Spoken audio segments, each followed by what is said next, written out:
Good afternoon, everyone. On Sunday, Secretary Blinken will depart for his fourth trip to Africa as Secretary of State, traveling to Cabo Verde, Cote d'Ivoire, Nigeria, and Angola. Over the course of the trip, the Secretary will highlight how the United States is strengthening our long-standing engagement with African nations and institutions, and delivering on commitments made at the U.S.-Africa Leaders Summit to benefit both Americans and Africans. This trip will advance a policy agenda that is responsive to priorities shared with our African partners along three core lines of effort. First, we are accelerating U.S.-Africa partnerships to advance global priorities such as cultivating sustainable and resilient food systems, strengthening health systems, and addressing the challenge of climate change. Second, we are deepening mutually beneficial economic ties between the United States and Africa. And third, we are working together and elevating African leadership in promoting democracy, respect for human rights, and security. These three lines of effort are solidly anchored in the U.S. strategy towards sub-Saharan Africa. As Secretary Blinken said in his August 2022 speech in Pretoria, our partnership is rooted in the recognition that Africa is a major geopolitical force, one that has shaped our past, is shaping our present, and will shape our future.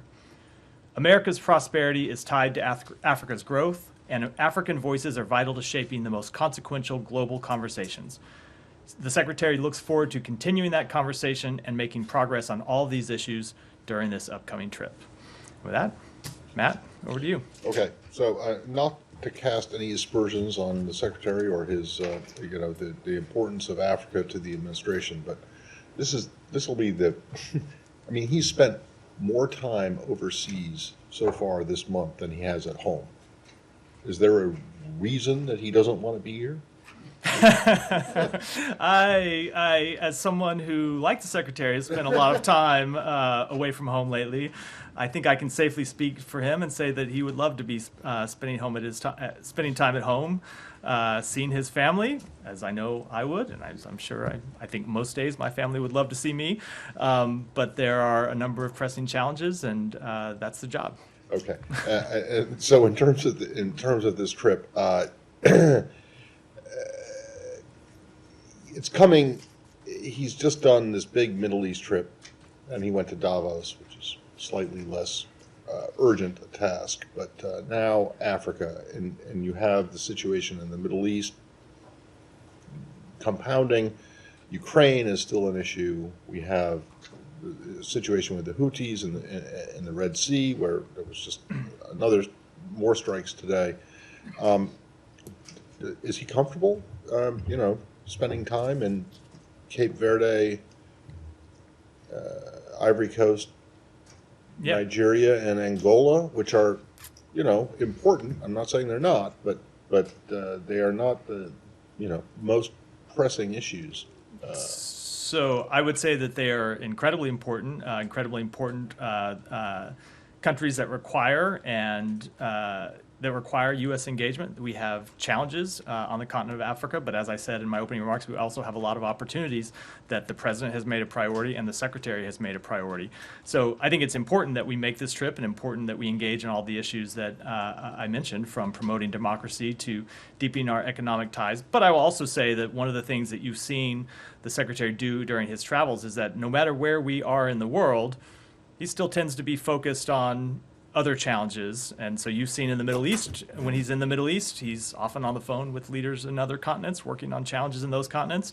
And when he's in Europe, he's been on the phone a lot with people in the Middle East. And I'm sure that will be the case of this trip, that even while we're in Angola and Nigeria, I would suspect we will be having calls with, that he will be having multiple calls with leaders in other parts of the world. Okay, and then off this topic, and before I'll let other people go on to Gaza and that situation there, but I just wanted to ask you really quickly about what your read is, what the administration thinks of the situation between Iran and Pakistan right now, and how concerned are you that this could escalate into potentially, at least on one side and maybe on both sides, a nuclear conflict. So we are concerned about escalating tensions in the region. It's been something, as you know, we've spoken about a number of times. It's something we've focused on. We've been incredibly concerned about the potential for escalation since October 7th, and that's why we have engaged in intense diplomatic efforts to try to prevent escalation.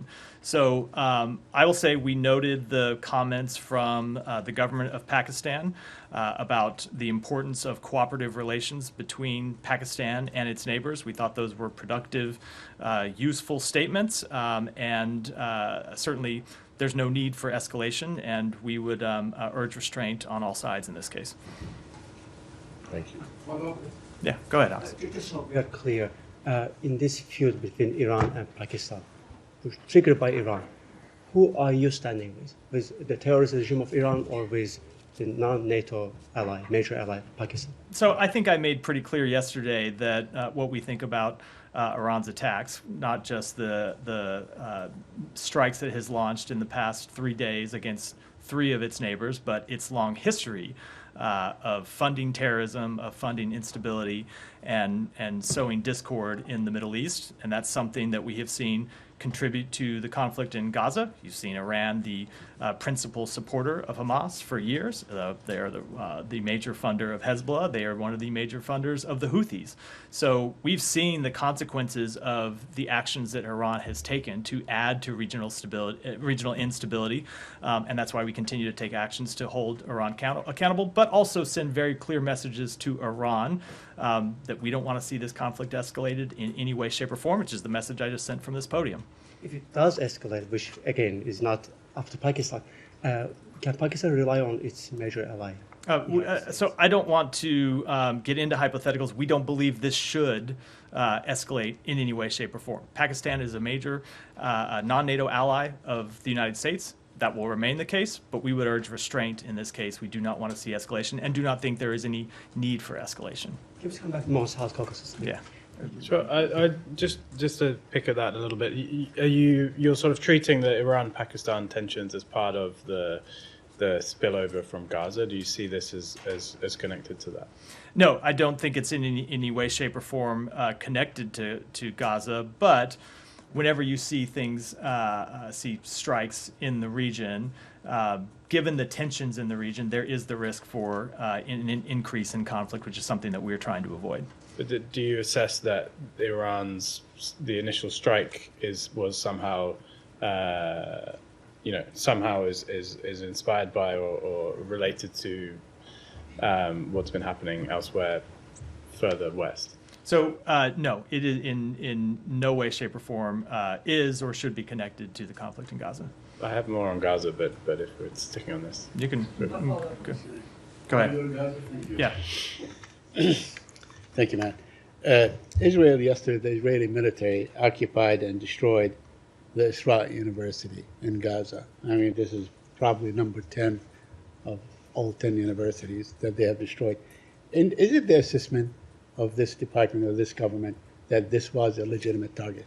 So I can't speak to this individual action. I don't have independent information to verify that, but I can say that we continue to urge Israel to avoid damage to critical infrastructure. That would, of course, include universities, and to ensure the protection of humanitarian and medical sites. That has been something we have urged from the outset of this conflict. I will make the point that I always make, that it is very difficult, and again, I'm not talking about this particular site because I don't have information about this particular site, but it is always difficult when you see Hamas use those civilian sites to hide its fighters, to launch attacks on Israel, but it doesn't change the burden that Israel has to comply with international humanitarian law and avoid strikes, avoid military action against humanitarian infrastructure. But there seems to be no evidence that there were any fighters, in fact, any presence of any kind of military presence in the university itself.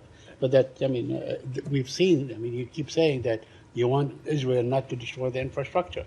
Yet we have seen almost the total destruction of all infrastructure, including schools, hospitals, roads, cemeteries. They just, they excavated a cemetery, for instance, and took bodies, whatever.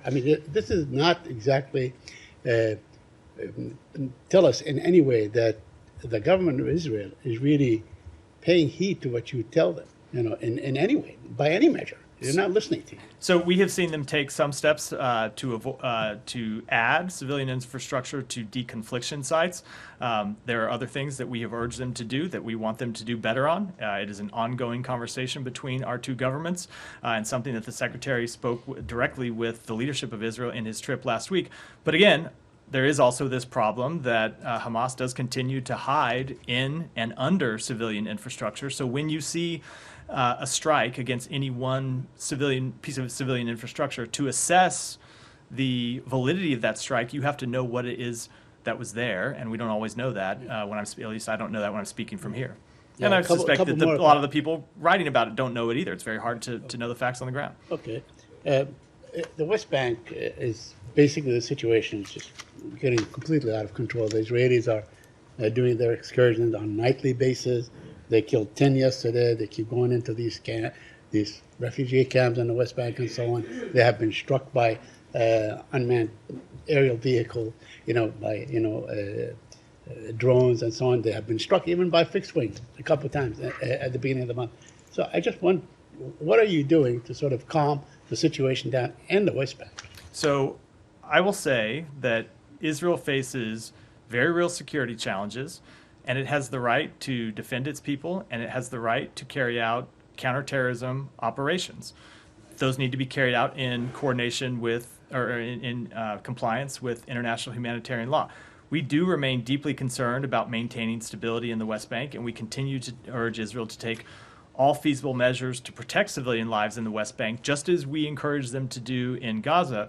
But they do have the right to carry out legitimate counterterrorism operations. In a territory that they have occupied for over 56 years, right? They go in, they know everything about this area. They occupy it. They go in unprovoked, and you're saying that they have to defend themselves against a defenseless population. So unprovoked is a big word, Saeed, and I would say that they do face security challenges and they do face security threats, including from the West Bank, and they have the right to carry out counterterrorism operations to deal with those threats. Yeah, go ahead. Just on the ongoing, diplomatic efforts, the conversations. It's been 27 days since the leaders of Israel and the U.S. have spoken. Did the Secretary hear any indication while in Israel that the Prime Minister thought it would be productive to have another conversation soon? So we maintain ongoing dialogue with the government of Israel at the most senior levels. The Secretary obviously engaged not just with the Prime Minister, but had one-on-one meetings with the Defense Minister, had one-on-one meetings with Minister Gantz, another member of the Israeli War Cabinet, and of course the President has spoken with Prime Minister Netanyahu on a number of occasions. I'm not going to speak to either the private conversations that Secretary Blinken had with Prime Minister Netanyahu or the tempo of conversations between the President and Prime Minister Netanyahu. But we always have ongoing dialogue at very senior levels, and I will say we have no inability to make our messages clear to the government of Israel. Sure, but isn't the tempo of leadership exchanges something that you pay close attention to? You do so, with China. So does that lack of leader-to-leader engagement of late suggest that the diplomacy between the U.S. is faltering or at an impasse, or simply that there's nothing for the leaders to exchange views about? I would not read too much into it. The Secretary just finished a week of diplomacy in the Middle East, including several days when we were in Israel and engaged with the highest members of the Israeli government. He, of course, is not the only official in the United States government to have traveled to Israel in recent months. You've seen officials from the White House. You've seen Secretary Austin travel to Israel. And, of course, the President himself traveled to Israel and has conducted a number of conversations with the Prime Minister, and I'm sure that they will speak again. But I would not read too much into the tempo of those conversations. So before we leave this topic, can I just say, so have you seen Prime Minister Netanyahu's latest comments about, that he's rejected your guys' assertion that the only way that Israel is going to achieve long-term security and peace is with the creation of a Palestinian state? This is obviously not new. This is something that he has said for some time and told you all directly last week, even. But I'm just wondering if you have any new, particularly new reaction So, to him being apparently in this situation the roadblock. Your ally, your partner, all the Arab states are on board, at least according to what you guys say, with post-conflict Gaza future planning, but Israel is not. So let me echo something the secretary said when he was in the region last week, and that is that Israel faces some very difficult choices in the months ahead. The conflict in Gaza is going to end. It will end. And at the end of that conflict, someone is going to have to rebuild Gaza.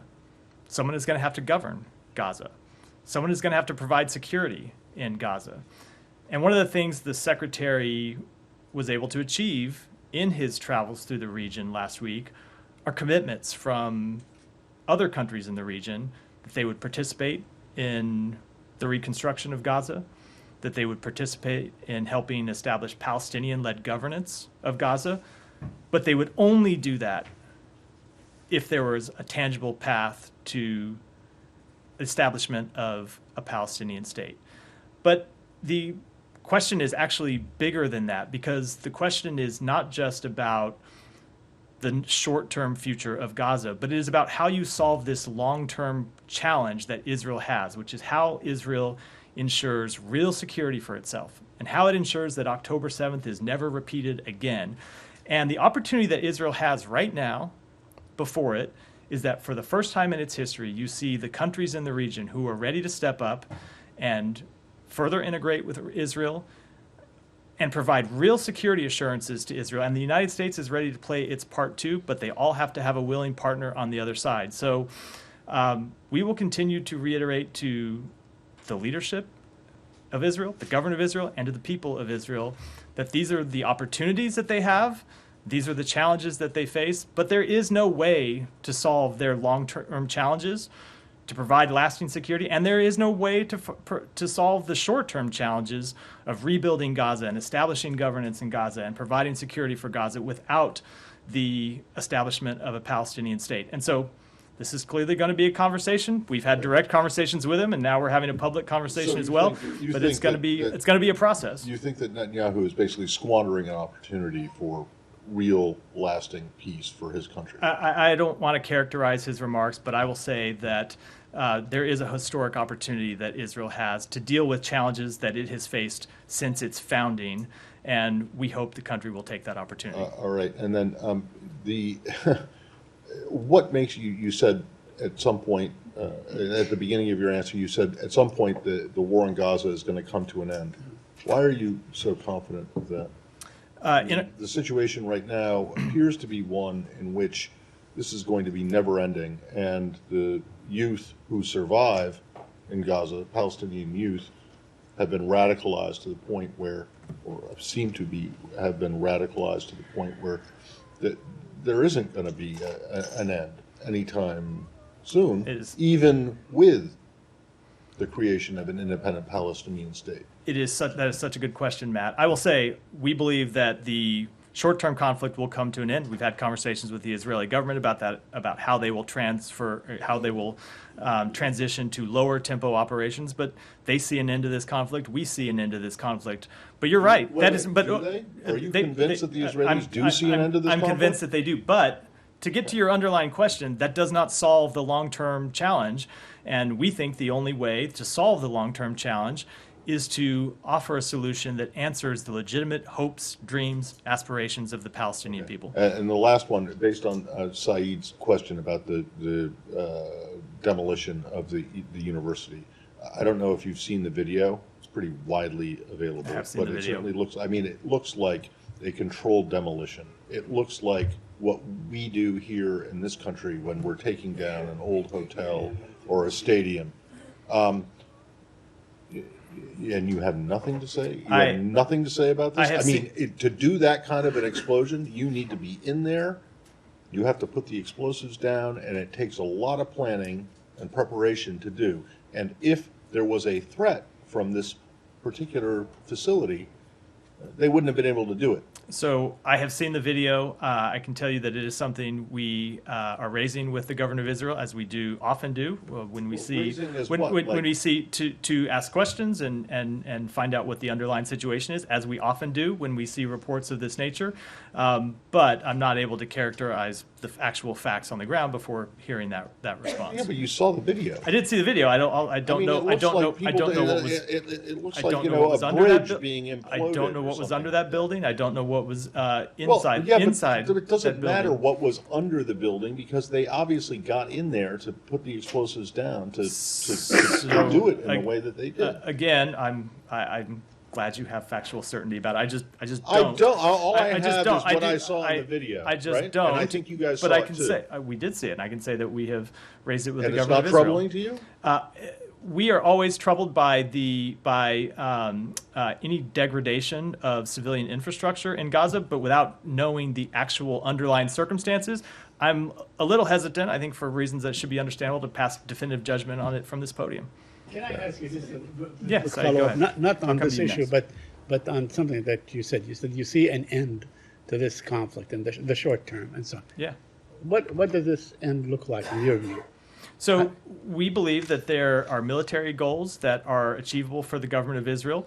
But to get into the point I was making, that ultimately there also needs to be a political resolution. And there needs to be a political path towards statehood for the Palestinian people. Period. But this conflict, I mean, how will it end?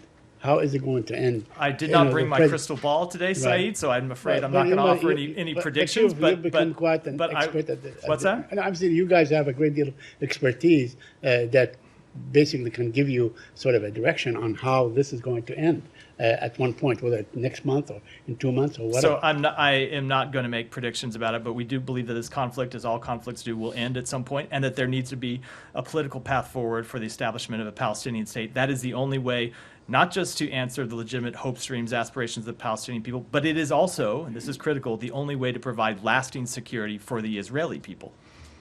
I promised you I'd come to you next, and I'll go to Saeed. Matt, thank you. I want just to follow up on the Israeli Prime Minister remarks. I know he didn't say something new, but he said that he informed you that he doesn't support a Palestinian state. Did he inform you? Because it explains a lot. He didn't speak with the president since December 23rd. So I will speak to our side of the conversation, and I will let him speak to his side of the conversation.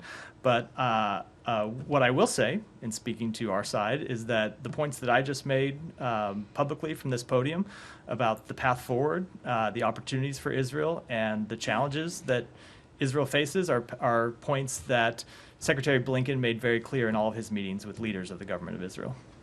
Okay, you said also during the secretary trip in the region, he heard from the leaders and they are willing to engage with Israel. Do you characterize Prime Minister Netanyahu as a willing partner to engage or for peace in the region? So I think certainly we have seen the government of Israel want to engage with its neighbors. You've seen the government of Israel normalize relationships with a number of its neighbors already, and it wants to pursue further integration. It wants to obviously normalize relations with Saudi Arabia, and we had been making progress on that and believe that progress is still possible to normalize relations between Israel and Saudi Arabia. But the point that we have made to Israel is that to achieve those goals, to provide security assurances for Israel, it's going to take Israel making some tough choices as well.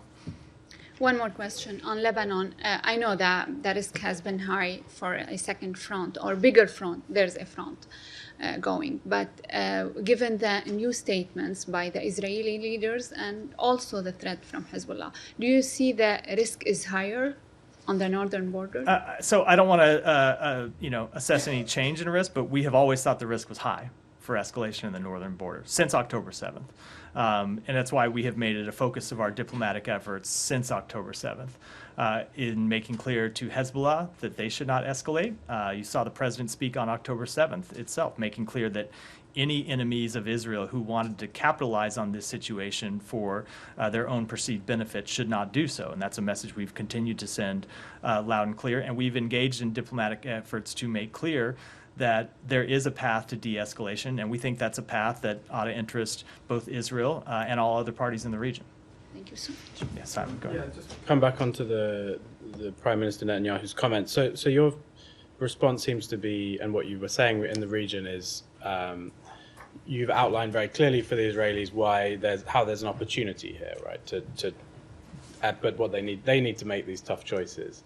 But clearly, with these comments, it's kind of drawing a line under that and saying the current Prime Minister is not willing to make those tough choices. So, as well as offering an opportunity and saying here's a great solution to all your problems, are you also offering some kind of pressure, or what is it that you're actually saying to the Israelis we will do if you don't accept, or are you just going to hold your hands up and say, well, we gave them an opportunity and they didn't take it? I don't think we need to offer any kind of pressure. The pressure is reality.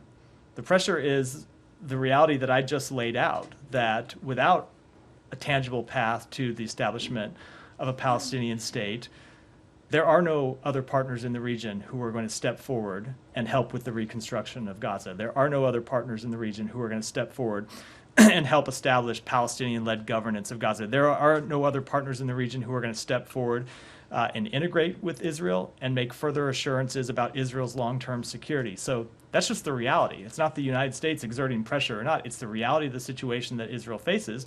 And without making some of these tough choices that we've outlined, that will continue to be the reality, and there will be no actual solutions to any of those very real short, medium, and long-term problems. So if there's, you're basically saying that their current position is only going to is not going to lead to any solution. There's no way that this will be solved.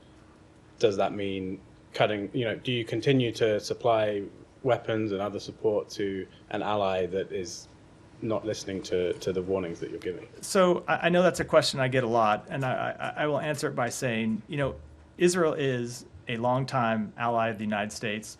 They're a longtime friend of the United States, and there are friendships, and not just at the government-to-government level, but there are long-standing friendships between our two peoples. And one of the things that you can do when you have this kind of long-time alliance and long-time friendship is that you can have these very frank, candid, and sometimes actually quite difficult conversations, both with the leadership of the country and with the country at large. And that's what you saw the Secretary do in his last trip, where he didn't just lay all this out to the government, he laid this all out publicly in a speech in Israel, that was in a speech in Israel. And we will continue to make that clear publicly. We will continue to make it clear privately, because we do really believe the choices are stark. But the message is, I guess, that you could read from that is that U.S. support for Israel is not at risk, no matter what choices they make. So our support for Israel remains ironclad, but that doesn't mean that there are no differences between our two countries, and that there will not be any differences between our two countries. We have differences with all of our allies. There are things that we don't necessarily see 100% eye to eye on. But again, I think the question here is less about a difference in opinion about a path forward between Israel and the United States. The question is really more about the opportunity that Israel faces and whether they will grab it, because this is not a question of the United States pressuring them to do anything. This is about the United States laying out for them the opportunity that they have, in part because of the work that we did, that Secretary Blinken and the President Biden have done to talk with other countries in the region to make clear that there is a path for further integration. There is a path for real security assurances. But again, we can't make those choices for anyone. They have to make them for themselves. Olivia, and then I know I have to get to some of the other hands in the room. So if there's something else Yeah, no, about go Gaza ahead. specifically. So a day after the SDGT designation, the Houthis' attacks in the Red Sea have continued unabated, arguably intensified, targeting U.S. interests. The U.S. is now the sole power conducting strikes on Houthi interests. So where is the international coalition that the U.S. had worked so hard to galvanize in order to deter these Houthi attacks? So if you look at the coalitions that we have assembled there, people have a number of different roles. There are more than 40 countries that issued a statement making clear that they condemned the Houthis' attacks. There is a coalition of more than 20 countries that we assembled for Prosperity Guardian to defend against against the Houthis attacks.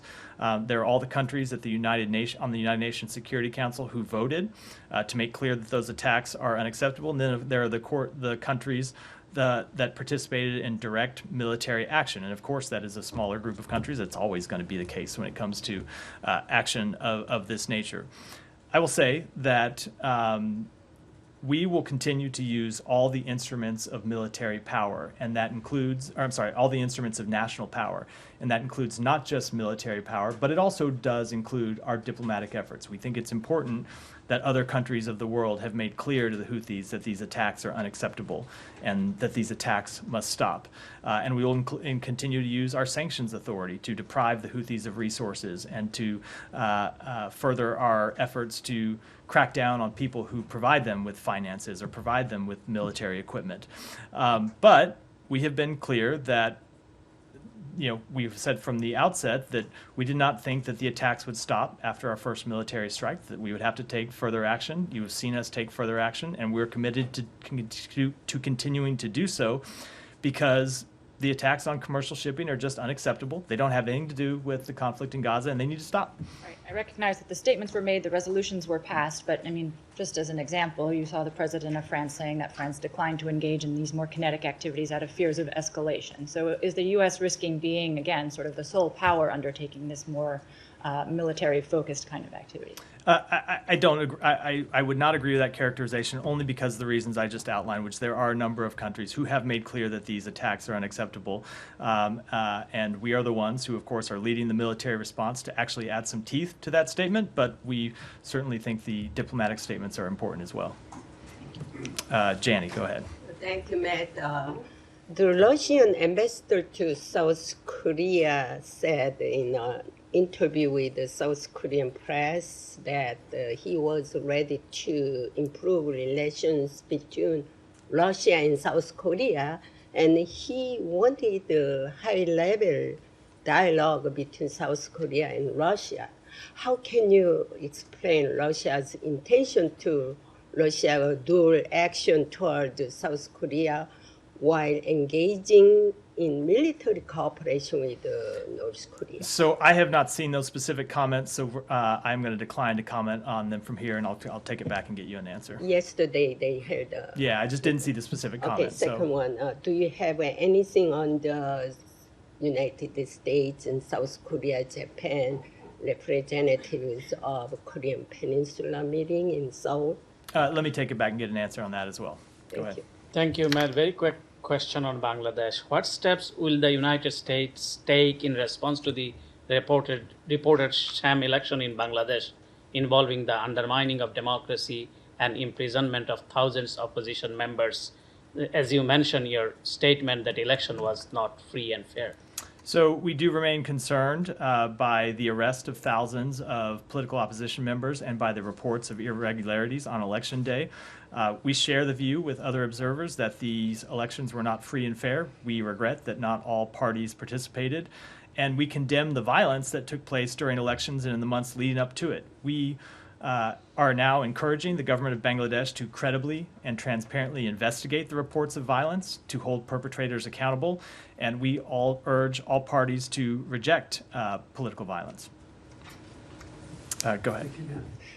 Matt, in light of an NBC News report yesterday that describes President Biden and Saudi Prince Salman's frustrations with Prime Minister Netanyahu, who refuses to accept a Palestinian state as a required pathway to peace, what is your response to Prime Minister Netanyahu and evangelical Christians who oppose the establishment of a Palestinian state to divide Israel? I think this is the point in the press conference where I just say IBID. Is that how you pronounce that? The term you see in IBID? Is that so? I have it wrong. IBID. I think I've spoken to that at some length, probably at too much length. So I'll refer you to my earlier comments. Okay, then follow up. Do you expect Iran to cease their hostilities against Israel if Israel agreed to a Palestinian state, given that Iran's Ayatollah has called for the total annihilation of Israel? So one of the things that the Secretary made clear when we were in the region is actually the answer to Iran's aggression against Israel is this further integration with other partners in the region. Iran clearly is not interested in peace with Israel, but other countries are. And there are other countries that are willing to step up and normalize their relationships with Israel, to integrate Israel further into the region, and to have real lasting security agreements with Israel. And what that would do is it would further isolate Iran and isolate the groups that Iran funds, the Houthis, Hezbollah, Hamas, and at least take some steps to depriving those groups of the political oxygen that they use to recruit new members. So it's precisely because of the long-term threat that Iran poses to Israel's security and to the security of the entire region that we think the establishment of the Palestinian state is so important. About Iran also, since the head of the snake is Iran that is fueling unrest in the Middle East, what do you see the U.S. and its allies can do to stop their aggression? So, as I've said a number of times from this podium, we will continue to take actions to deter Iran's hostile activities. We will continue to take actions to hold Iran accountable for its activities. We've imposed more than 400 sanctions on Iran since the outset of this administration, and we will continue to take whatever actions are appropriate. Thank you, Matt. A question on that is Syria. NGO Forum warning on the escalation of hostilities between the Turkey and SDF. From January 13 to 16, 2024, 14 verified strikes were conducted across northwest Syria. At least 6 civilians were being injured, and at least 26 critical infrastructure sites are either severely damaged or out of service. This is what they mentioned in their report they published yesterday. I understand that Turkey is your NATO ally, and SDF is your local partner. They are fighting against ISIS with you. So how does the United States is trying to make these two parties to get together and de-escalate the situation? So let me take that back and get you a complete answer. One more question. Yeah, go ahead. Yeah. Iraqi Prime Minister says that the U.S.-led military coalition in Iraq is no longer needed. I understand that you are in Iraq on the Iraqi invitation, but now the Iraqi government repeatedly says that they don't need the U.S.-led coalition to fight against ISIS. What's your assessment? Do you think that you still need to be there to face the ISIS? How do you see that? So I will say that we are there at the invitation of the government of Iraq. There is a process that we go through to engage in dialogue with the government of Iraq, and we will continue to engage in that process. Well, let's remember that you got there first without the invitation of the government of I am- Iraq, and then you've stayed, and through repeated administrations, while the Iraqi parliament, after the invasion and the return to their I am well quote-unquote aware. sovereignty, they have asked numerous times for U.S. troops to leave, and you guys have basically given them the finger and said, no, we're not going anywhere. And that was not just the Obama administration or the Bush administration, but also the Trump administration and now this administration. I am aware. So is there a process ongoing right now, a discussion with the Iraqis about the eventual withdrawal? I am not going to get into the substance of our conversation, but we have an ongoing process with the government of Iraq to talk about exactly these issues, the status of our forces in Iraq, and we are there at the government of Iraq's invitation, and beyond that, I don't want to discuss our private diplomatic How many conversations. times does the invitation have to be like rescinded before you actually agree with it? So I don't think I'm going to accept the premise of the question, but I will say that we engage in ongoing and private diplomatic conversations about all of these issues. Telling them that's very nice, but no thank you, we're staying. Go ahead. Thank you, sir. So, member of the media in Pakistan have reported that Pakistani authorities consulted with the U.S. before the airstrikes in Iran. Is it true? I do not have any private conversations to read out. And sir, India's role in assassination attempt on Sikh activist Gurpatwant Singh Pannu was highlighted at yesterday's congressional hearing on transnational repression. Sir, is there any update from India about their internal investigation on that assassination attempt? So I will say that there is that is the subject of an ongoing Department of Justice investigation, or I should say, ongoing legal matter, law enforcement matter, and because of that, I'm going to decline to comment on it. When you say that the election results in Bangladesh were not credible, free, or fair, does this imply that the U.S. will not recognize Prime Minister Sheikh Hasina's fourth straight term? No. I'll go ahead. Thank you. Lots of stuff has been heard about Iran and their activities. Is the U.S. at all happy that Pakistan took the action to at least teach them? Because after a long time, somebody has taken step to go inside Iran or, So I did speak to this earlier, and what I said was that we are concerned about escalating tensions in the region, and we will continue to urge all parties to show restraint. Okay, one more. Elections in Pakistan are happening, and you are hoping that the escalation will not grow. And the elections are such that Imran Khan is out, obviously. His foreign minister is arrested. His interior minister is arrested. Many of his party ticket has been taken from him. Are you going to just comment the same thing you did to my colleague about Bangladesh elections? After the elections, you're just going to regret it, or you're going to say that the elections are not being held fair? So I'm going to say what we say about countries all over the world, which is that we want the elections in Pakistan, as we do all over the world, to be free and fair and held in a manner that allows the Pakistani people to express their will, and we will align our policies to achieve that objective. Just last one. Yeah. Prime Minister Modi is going to inaugurate the Babri Mosque in a couple of days. It's the same site where more than 2,000 people have been killed. Does it suit the Prime Minister to go to a place where it's already, from decades, it's an issue that has created a lot of hate between Hindus and Muslims, and Prime Minister Modi is doing this special ritual before going, and he's going to be there for the opening of a Hindu temple. Is that a good leadership sign? I just don't have any comment on that. Alex, go ahead. Two topics. On Nagorno-Karabakh first.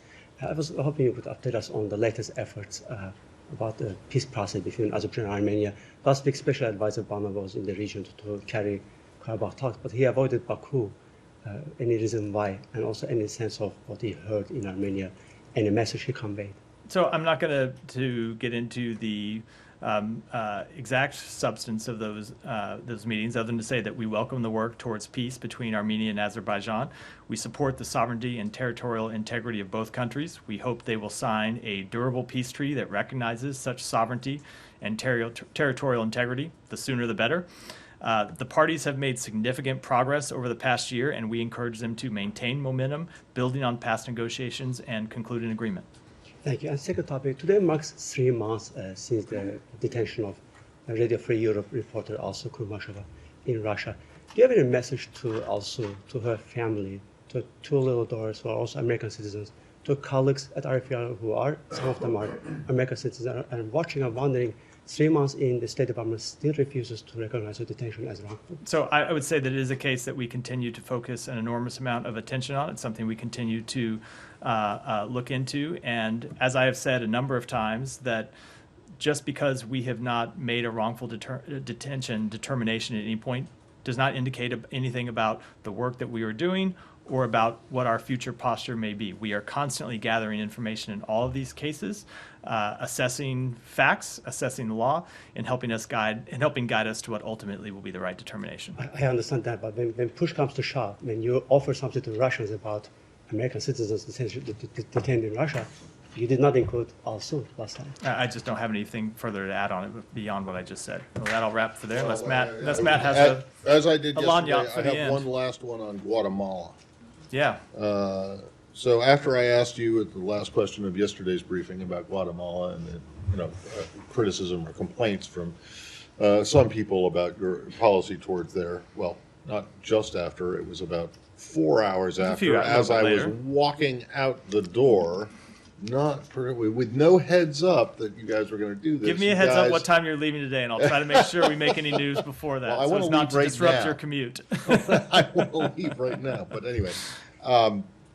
So you guys put the former by 3 days president on, you put a travel ban on him, essentially. Yeah. And so this is a guy who, while he was president, had annoyed the U.S., this administration, with his policies, particularly on migration and other things. But what I'm wondering about is the timing of this, because these designations take some time to do. So is it fair to say that this administration was considering doing this while he was still in office, but you held off until he was out of office for whatever reason.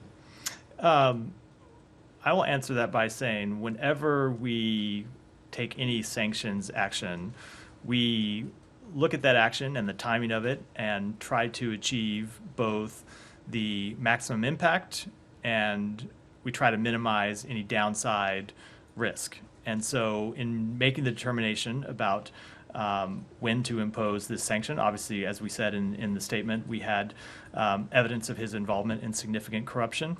We did not want to take any action that might have hurt our ability to achieve our goal in this, our goal in Guatemala, which was not just a free and fair election, but the actual ability of the duly elected president to take office. Okay, but a decision like this isn't the process of this isn't started and then finished within 3 days. Correct. And clearly you had, if you say you have this evidence against him for massive corruption, or I don't know what the adjective was in front of corruption, but if you had some significant evidence of significant corruption, why didn't you act against him while he was still president? So I don't want to get into the exact timeline, but the point I was making here is we, in looking at how to maximize the impact of this, did not want to take any action that would impede what we were trying to achieve, which was a free and fair election, and remember that there was significant risk of the duly elected president not being able to take office, and we had to make an assessment whether any action we were doing would add to that risk. Well, so you keep saying maximize. You wanted to maximize. And in fact, you minimize. Wanted to minimize. No. Did you say no? Minimize the risk. Also, the risk that I'm just outlining. Well, okay. So what is maximizing the impact? What does that mean? So how did this announcement coming 3 days after the guy left office? So how did that maximize? What I said is, as a general statement, we're trying to do two things: maximize impact, minimize risk. Yeah. And I think what you just heard me outline is a risk that we were aware of, that we were trying to avoid. That was any action that we take that might in any way impact the president-elect's ability to take office, which, as you know, was it did not go without hitch. It didn't. Exactly my point. It did not go without hitch, and we did not want to do anything that might make it more difficult. Holding off on this was part of the reason, or part of what allowed him to eventually take the new president to take the oath. I think that establishes a causal link that I was not prepared to make, but the point I was making is we did not want to add to risk in any way. Okay, but then when you talk about maximizing the impact, wouldn't the impact be maximum or most? I don't know what the Latin is. A maximus impactus. If you had done it while he was still not if head of state. Not if we raise the risk of the elected president, the duly elected president, not taking office. No, that would not have maximized the impact. Okay. All right, well, in there. Thanks, everyone.